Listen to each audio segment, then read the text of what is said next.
All right, today we're in not only one of my favorite verses, but one of my favorite books of the Bible, which is Proverbs.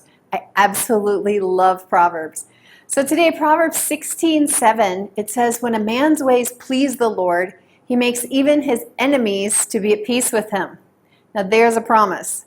Another version says, he activates grace to turn enemies into friends. I think that all of us could use some grace activated on our behalf to turn enemies into friends. And you may not feel like you have any enemies, and definitely I don't want to believe that I have enemies.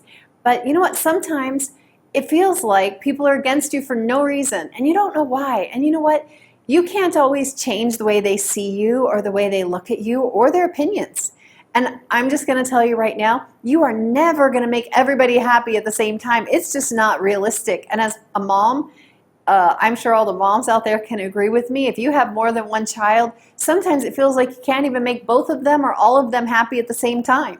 You know, even if you say, where should we go for dinner? Well, one person wants to go to McDonald's, another person Pizza Hut, another person wants to go get biryani. So sometimes we just can't make everyone happy at the same time.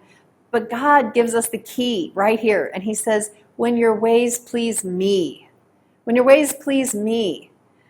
If we make our goal to please God, he'll take care of making our enemies to be at peace with us.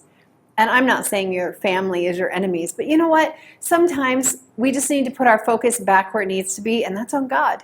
So, in the second mile, we're not going to worry about being people pleasers, because being a people pleaser, that's a snare. In fact, another Proverbs verse says, the fear of man will prove to be a snare. And when we worry about making everyone happy and pleasing this person and pleasing that person, it's a snare. You're going to get caught in a trap. So what's the answer? Please God.